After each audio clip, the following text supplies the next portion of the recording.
예배를 위해 조미선 목사님 우리를 대표해서 기도해 주시겠습니다. 하나님 아버지, 오늘도 하나님 사랑과 은혜에 감사하며 거룩하신 하나님 앞에 나왔습니다. 하나님, 우리의 경배와 찬양을 기뻐 받아 주시옵고 예배하는 우리에겐 큰 기쁨으로 하나님 임재 가운데 거하게 하소서. 예배의 모든 순간순간 하나님을 배웠기를 간절히 소망하오니 우리를 친히 만나 주시오며 모든 영광 하나님께서 홀로 받으소서. 자비의 하나님, 하나님 은혜로 살아가면서도 아직도 우리 안에 육신의 정욕과 이기적인 탐욕의 제약으로 하나님 나라와 의를 구하기보다 세속적인 것을 구하며 그것이 전부인 양 마치 하늘의 복인 양 자랑하며 구별된 삶을 살지 못했습니다. 하나님 아버지 뜻과 말씀대로 살아가지 못한 우리를 용서하여 주시옵소서. 아멘. 예수님의 귀한 보혈로 우리를 깨끗이 씻겨 주소서. 이제는 하나님께서 사랑하시는 자녀로 하나님의 기쁨이 되기를 원합니다. 그리하여 하나님의 그 사랑으로 우리 교회를 살피며 연약한 지체들을 품고 하나님 말씀대로 살아가며 복음을 증거하는 믿음의 교회 되게 하옵소서. 우리 다 함께 한 영혼을 품고 기도하고 있습니다. 구령의 열정으로 복음을 전하며 기도하여 성령님의 놀라운 역사를 바라보는 믿음의 눈을 갖게 하소서. 사랑의 빛으로 어두운 가운데 있는 영혼들이 하나님께 나올 수 있도록 우리 교회를 구원의 방주로 삼아 주소서. 사랑의 하나님 아버지, 우리 교회 교육부 선생님들과 학생들을 기억하여 주소서. 유치부, 아동부, 중고등부, 청년부가 온전히 삼위일체 하나님을 알고 하나님께 예배하는 하나님의 거룩한 자녀가 되기를 원합니다. 또한 참 예배자로서 여호와 하나님과 동행하는 거룩한 삶을 살아가게 하옵소서. 이 일을 위해 하나님께 헌신하고 나가는 선생님들과 우리 교회가 함께 교육부 학생들을 말씀과 기도와 사랑으로 양육하게 하옵소서. 교육부 학생들이 성령 충만하여 부모님을 공경하며 교회 어른들과 함께 하나님 나라의 일꾼으로 성장하고 성숙할 수 있도록 성령님께서 역사하여 주시옵소서. 하나님, 우리 각자의 처지가 다 다르지만 하나님께 간절히 기도하는 지체들이 있습니다. 몸이 아픈 지체들, 수술을 앞두고 있는 환자, 경제적인 어려움에 처한 성도들, 자녀를 위해 기도하는 부모님들, 부모님의 건강을 위해 기도하는 자녀들, 우리의 기도를 긍휼히 여겨주시고 하나님의 뜻을 이루소서. 우리는 살아계신 하나님을 찬양하며 위대하신 하나님을 증거할 뿐입니다. 하나님께서 이 땅에 있는 교회들에게 깰지어다 깰지어다 라고 외치는 그 사랑의 음성, 그 말씀에 진정한 회개와 말씀을 삶으로 응답하며 존귀하신 하나님을 찬양하는 교회 되게 하소서. 살아 역사하시는 하나님의 말씀을 존귀히 여기며 말씀에 온전히 순종하는 교회 되기를 원합니다. 이를 위해 하나님의 크신 은혜를 간절히 구하고 구함나이다.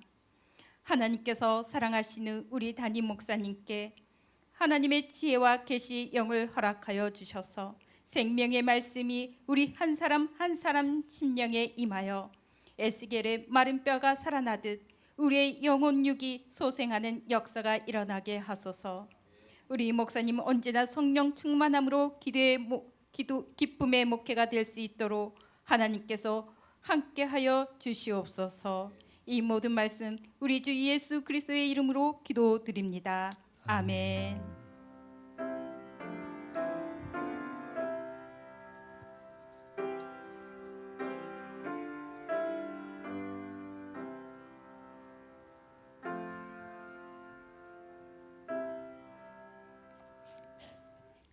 오늘 우리에게 주시는 하나님 말씀은 마태복음 18장 18절부터 35절까지의 말씀입니다.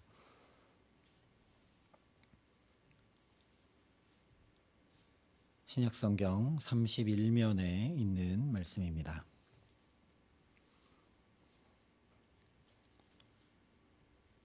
마태복음 18장 18절부터 35절까지 말씀을 제가 봉독해 드리겠습니다. 하나님의 말씀입니다.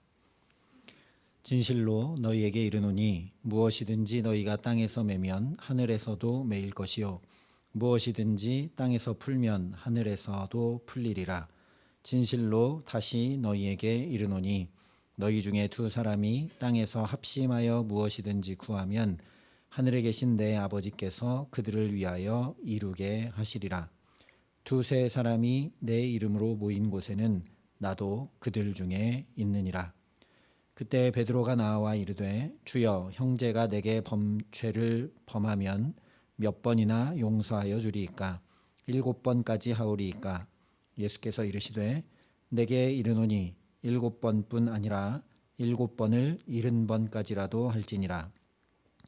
그러므로 천국은 그 종들과 결산하려 하던 어떤 임금과 같으니 결산할 때에 10,000달란트 빚진 자 하나를 데려오매 갚을 것이 없는지라. 주인이 명하여 그 몸과 아내와 자식들과 모든 소유를 다 팔아 갚게 하라 하니 그 종이 엎드려 절하며 이르되 내게 참으소서 다 갚으리이다 하거늘 그 종의 주인이 불쌍히 여겨 놓아 보내며 그 빚을 탕감하여 주었더니 그 종이 나가서 자기에게 100데나리온 빚진 동료 한 사람을 만나 붙들어 목을 잡고 이르되 빚을 갚으라 하매 그 동료가 엎드려 간구하여 이르되 나에게 참아 주소서 갚으리이다 하되 허락하지 아니하고 이에 가서 그가 빚을 갚도록 옥에 가두거늘 그 동료들이 그것을 보고 몹시 딱하게 여겨 주인에게 가서 그 일을 다 알리니 이에 주인이 그를 불러다가 말하되 악한 종아 내가 빌기에 내가 내 빚을 전부 탕감하여 주었거늘 내가 너를 불쌍히 여김과 같이 너도 내 동료를 불쌍히 여김이 마땅하지 아니하냐 하고 주인이 노하여 그 빚을 다 갚도록 그를 옥졸들에게 넘기니라. 너희가 각각 마음으로부터 형제를 용서하지 아니하면 나의 하늘 아버지께서도 너희에게 이와 같이 하시리라. 아멘.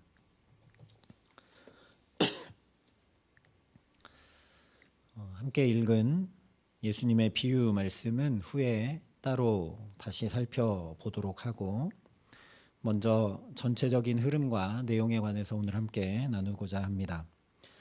오늘 말씀을 보면 예수님께서 우리가 보통 생각하는 것과 좀 다르게 반대로 말씀을 하고 계십니다. 18절에 진실로 너희에게 이르노니 무엇이든지 너희가 땅에서 매면 하늘에서도 매일 것이요 무엇이든지 땅에서 풀면 하늘에서도 풀리리라. 우리는 보통 하늘의 것이 더 중요하다 생각하게 됩니다. 그래서 하늘의 것이 풀리면 땅의 것도 풀릴 것 같은데 영적인 것이 풀리면 육적인 것도 풀릴 것 같은데 예수님은 정반대로 말씀을 하시죠.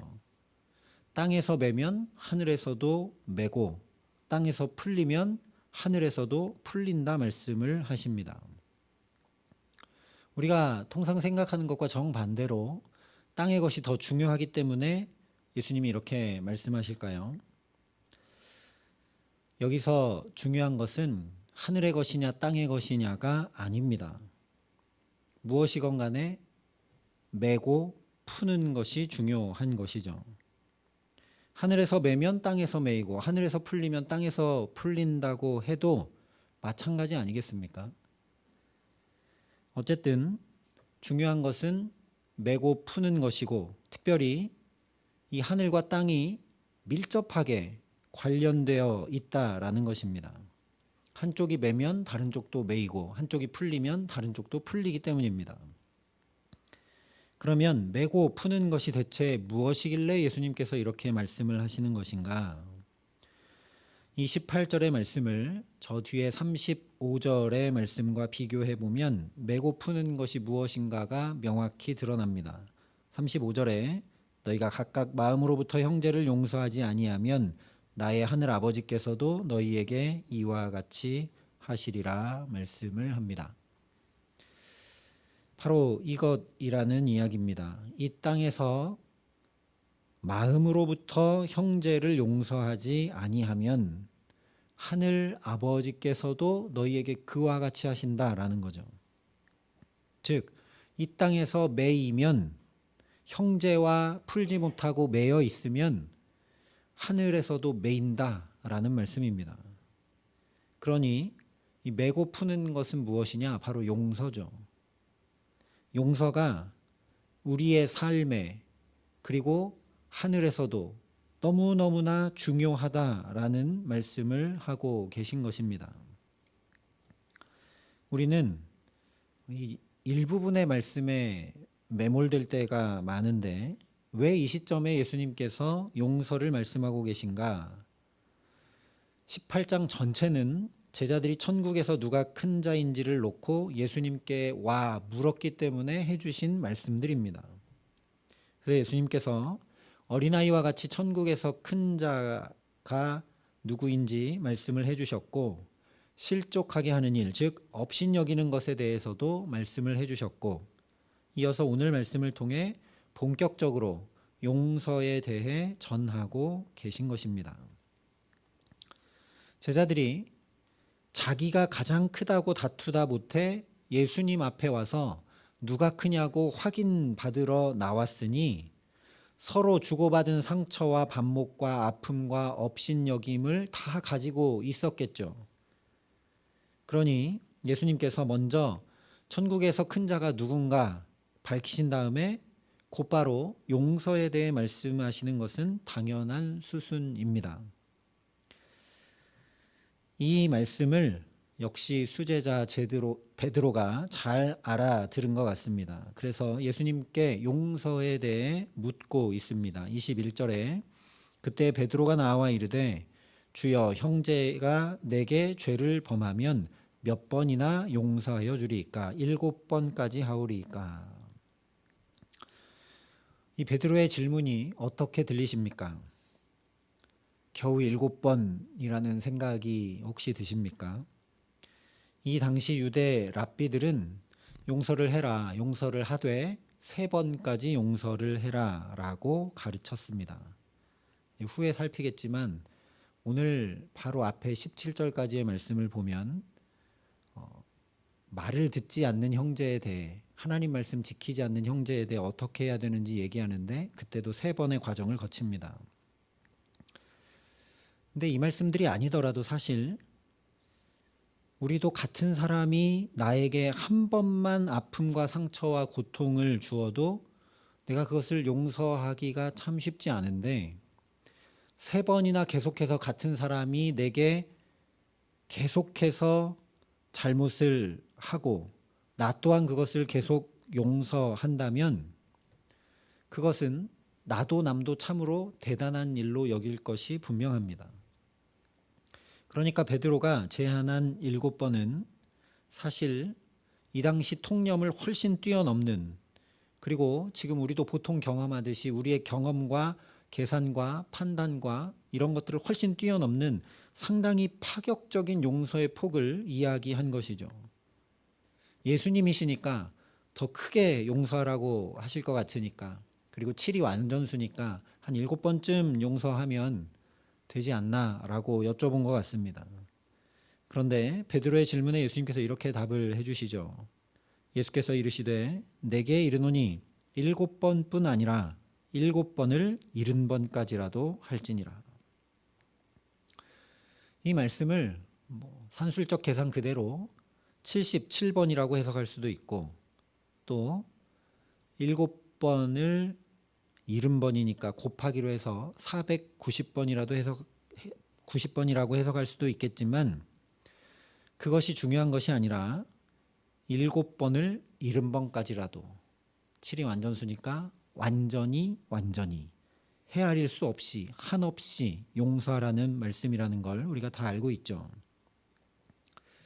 그런데 그것이 77번이건 490번이건 내가 그것을 몇 번 용서해 주었는지 세고 있다면 그건 사실 용서하고 있는 것이 아니라 어떤 의미로 복수를 저 뒤로 계속 미루고 있는 것 아니겠습니까? 그것이 한 번이어도 그렇고 두 번이어도 그렇고 세 번이어도 그렇고 내가 세고 있다면 내가 당신을 몇 번이나 용서해 줬는데 라는 마음이 내 속에 있는 거죠. 그래서 예수님이 70번씩 7번을 말씀하시는 겁니다. 예수님은 몇 번 용서했는지 세어보고 헤아릴 생각조차 하지 말고 그냥 용서해 주라 말씀하고 계시는 것이죠. 여러분 어떻게 가능하시겠습니까? 나는 몇 번 가능할까 한번 마음속으로 생각해 보시기 바랍니다. 3번 가능할까? 7번 가능할까?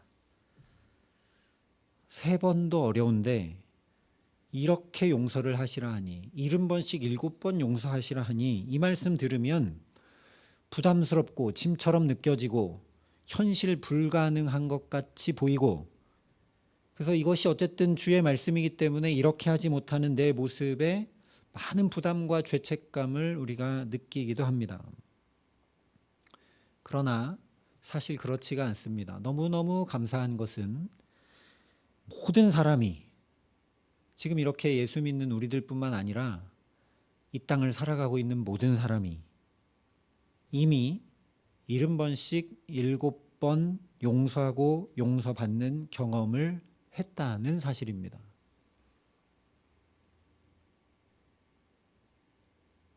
여러분 하신 적 없는데 제가 했다고 말씀드리고 있나요? 우리 모두가 이 70번씩 7번 용서하고 용서받는 놀라운 용서의 경험을 가졌기 때문에 오늘도 이렇게 살고 있는 겁니다. 어디서 그렇게 했느냐? 바로 가정에서 그렇게 했습니다.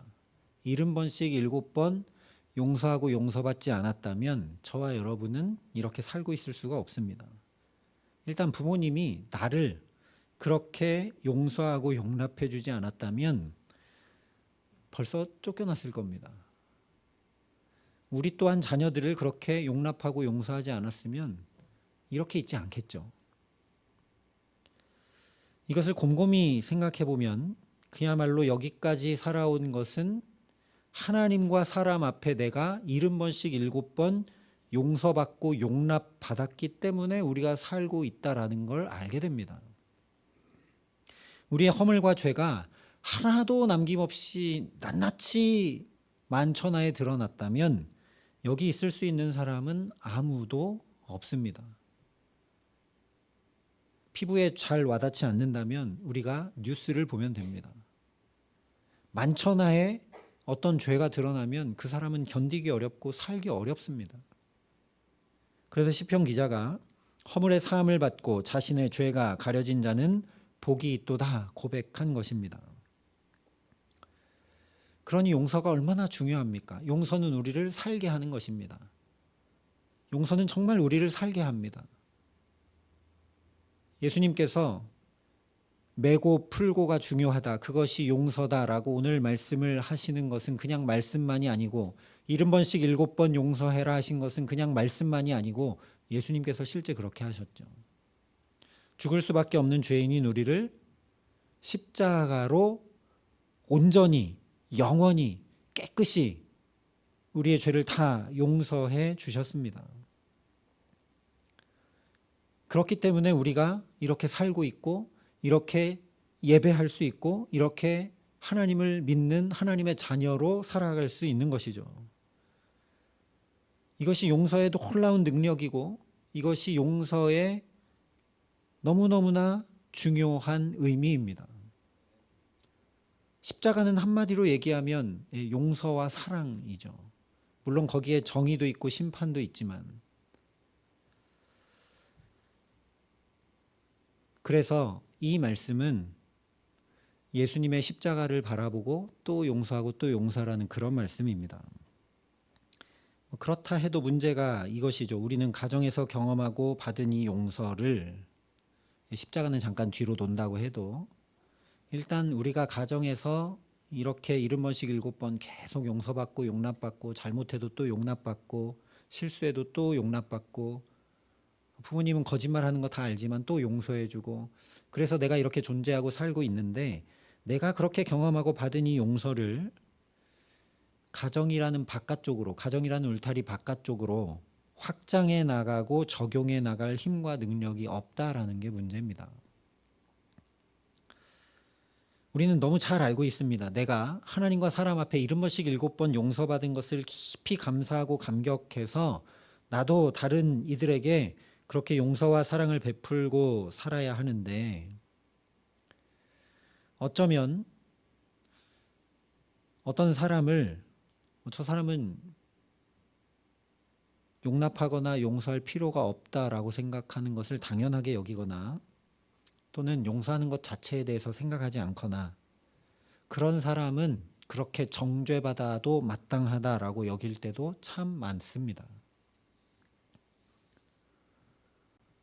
굳이 개인적으로 우리와 관련된 어떤 사람이 아니더라도 우리가 미디어에 나오는 이런저런 일들을 보면서 손가락질하고 비난할 때가 참 많다라는 거죠. 그런데 그것을 예수님께서 아주 피부에 와닿는 비유로 우리 모습을 드러내 보여주며 말씀해 주신 것이 그 뒤에 나오는 1만 달란트 빚진 자 비유입니다. 마치 1만 달란트 빚진 자가 주인에게 그 어마어마한 돈을 다 탕감받고도 돌아가면서 자기에게 100데나리온 빚진 자를 잡아다가 옥에 가둔 것과 하나 다를 바 없는 삶을 살아가는 게 우리 모습이라는 거죠. 이것을 다 아시는 주님께서 우리가 용서하지 않으면, 이 땅에서 형제를 용서하지 않으면 하늘 아버지께도 그렇게 용납받지 못한다라고 말씀하시는 건 좀 하나님 같지 않고 좀 째째하기도 하고 너무 가혹한 처사처럼 보여집니다. 그런데도 예수님께서 왜 땅에서 매면 하늘에서도 매인다 말씀을 하셨을까? 대체 어떻게 해야 능력 없는 내가 용서하며 살고 땅에서도 풀어서 하늘에서도 풀리게 하는 복 가운데 살 수 있는가? 이 마태복음은 하나님 나라, 즉 천국에 관한 복음입니다. 그 하나님 나라가 예수 그리스도로 인해 열려오고 임해온다는 복된 소식이 바로 이 마태복음이 전하는 말씀입니다. 오늘 말씀 역시 이러한 하나님 나라에 대한 말씀이죠. 제자들은 와서 천국에서 누가 큽니까 물어봤는데 예수님은 이것 가지고 또 계속 하나님 나라는 이런 곳이라고 하나님 나라 복음을 전해주고 계십니다. 원래 하나님과 우리 사이에 막힌담이 없었는데 죄로 인해 막힌담이 생기게 되었습니다. 그런데 예수님께서 이 막힌담을 허무셨죠. 바로 십자가로. 그래서 사도 바울도 에베소서에 이렇게 이야기합니다. 그는 우리의 화평이신지라 둘로 하나를 만드사 원수된 것 곧 중간에 막힌 담을 자기 육체로 허시고. 앞서 말씀드린 대로 예수님의 십자가와 구원의 핵심이 어디에 있느냐? 바로 죄 용서에 있다라는 거죠. 그 주님께서 베푸신 이 죄 사함의 은총으로 인해 용서할 줄 모르고 이 땅에서 풀 줄 모르는 나 같은 자에게도 하나님 나라로 가는 길이 환히 열렸다라는 것이 바로 복음 중에 복음이라는 것입니다. 그러니 오늘 예수님께서 말씀하시는 하나님 나라는 분명합니다. 이 사람도 저 사람도, 어쩌면 볼 때마다 마음이 다치고 화가 나는 그 사람도, 그리고 이렇게 용서하고 용납할 줄 모르고 1만 달란트 빚진 자처럼 살아가는 나도 이미 십자가로 다 용서하셨는데, 이미 게임은 다 끝났는데 감히 내가 거기에 대고 화내고 용서할 수 없다라고 하는 것이 이상한 일이라는 말씀입니다. 내가 능력 있어서 용서하는 것이 아니라 하나님께서 이미 다 예수 그리스도의 십자가를 통해 용서하신 것을 인식하고 깨달으라는 말씀이라는 것이죠. 그것도 그냥 내가 너를 용서한다, 내가 너의 죄를 사한다 말씀만 하신 것이 아니라 십자가의 생명까지 다 던지셔서 용서하신 것임을 분명히 기억하라는 말씀입니다. 이것을 구구절절 깨달아 안 사람은 당연히 용서하고 또 용서하고 또 용납할 수밖에 없다라는 것이죠. 그래서 예수님께서 오늘 말씀과 똑같은 말씀으로 마태복음 16장에서 베드로에게 천국 열쇠를 주신 것입니다. 내가 천국 열쇠를 내게 주리니 내가 땅에서 무엇이든지 매면 하늘에서도 매일 것이요 내가 땅에서 무엇이든지 풀면 하늘에서도 풀리리라. 예수님께서 이 천국 열쇠를 언제 주셨는가? 베드로가 주님이 그리스도시고 살아계신 하나님의 아들이십니다라는 신앙 고백을 했을 때, 그 믿음을 고백했을 때 이 천국 열쇠를 주셨습니다. 이 고백을 할 때 천국 열쇠를 주셨다는 사실이 매우 중요합니다. 내가 능력이 있어서 메고 풀 수 있는 것이 아니라, 내가 마음이 넓고 사랑이 많아 용서할 수 있는 것이 아니라, 내가 구구절절 십자가의 사랑을 깨달아 알아서 용서할 수 있는 것이 아니라, 오직 예수님만 나의 구주 되심을 온 삶으로 믿음으로 고백할 때 그 주님께서 내게 그냥 이 천국 열쇠를 주신다는 거죠. 죄 사함을 받아야만 하나님 나라에 갈 수 있는데 베드로에게 그 천국 열쇠를 주신 겁니다. 베드로에게 천국 열쇠를 주시면서 반석 위에 교회를 세우시겠다고 했죠. 그래서 모든 죄인들이 주님의 몸된 교회에 나와 죄사함의 은총을 경험하고 구원의 삶을 살아가는 겁니다. 그 천국 열쇠를 믿을 때 주님이 우리에게 주신다라는 거죠. 열쇠는 내가 가지고 내가 또는 만들어서 메고 풀고 하는 게 아니라 열쇠는 주님이 주십니다. 열쇠는 주님이 주십니다. 내가 그 열쇠의 주인이 아니라는 겁니다. 그러니 우리가 해야 할 것은 딱 한 가지인 것이죠. 예수를 주로 고백하는 일, 그것 외에 할 것이 없습니다. 용서도 왜 안 됩니까? 내가 하려니까 안 되는 거죠. 내가 열심히 해보려고 하는데 안 되는 겁니다. 감정이 상하고 마음이 상하고 굳어져 있고 용납이 도저히 되지 않고 내가 하려니까 안 되는 겁니다. 주님께서 천국 열쇠를 주시지 않으면 나는 용서할 수 없는 자입니다. 본래부터. 그러니 저와 여러분이 기도할 것은 단 하나뿐입니다. 그 천국 열쇠가 무엇이겠습니까? 예수님의 십자가입니다. 그 생명의 십자가, 사랑의 십자가, 용서의 십자가, 그 구원의 십자가, 내가 잊지 않고 내가 붙들고 내가 의지하여 살아가게 하여 주옵소서. 주님의 그 십자가가 날마다 내 마음과 영혼에 깊게 깊게 새겨지게 해달라고 저와 여러분이 간구할 수 있기를 소망합니다. 그 십자가로만 살아가게 하여 달라고. 그 천국 열쇠가 내 손에 쥐어짐으로 내가 살아갈 수 있게 해달라고. 내가 주인 돼서 또 내가 하려고 살아가는 것이 아니라 주님이 내 주인 되어 주셔서 천국 열쇠를 내게 또 주시고 내게 또 주시는 그 은혜 가운데 살아갈 수 있게 해달라고. 내게 그 천국 열쇠를 주시는 분이 바로 내 주님이심을 날마다 순간마다 고백하게 해달라고. 그 믿음이 흐려지거나 상하거나 무뎌지거나 무너지지 않게 해달라고 저와 여러분이 간구할 수 있기를 간절히 소망합니다. 그 간절한 기도 가운데, 베드로와 같은 그 신앙 고백 가운데 예수님만 나의 주님 되어 주시기에 그 천국 열쇠를 가지고 천국문을 마음껏 환히 열어 나도 감히 용서할 수 있고 용납할 수 있고 또 나 같은 자도 누군가에게 그래서 용서받고 용납받는 그 은혜와 기쁨을 가득 누리며 참으로 이 땅에서 풀리니 하늘에서도 풀리는구나 하는 그 천국의 은혜를 날마다 누리며 살아가게 하시는 귀한 은총 더해 주시기를 예수님의 이름으로 간절히 축원합니다. 함께 기도하시겠습니다.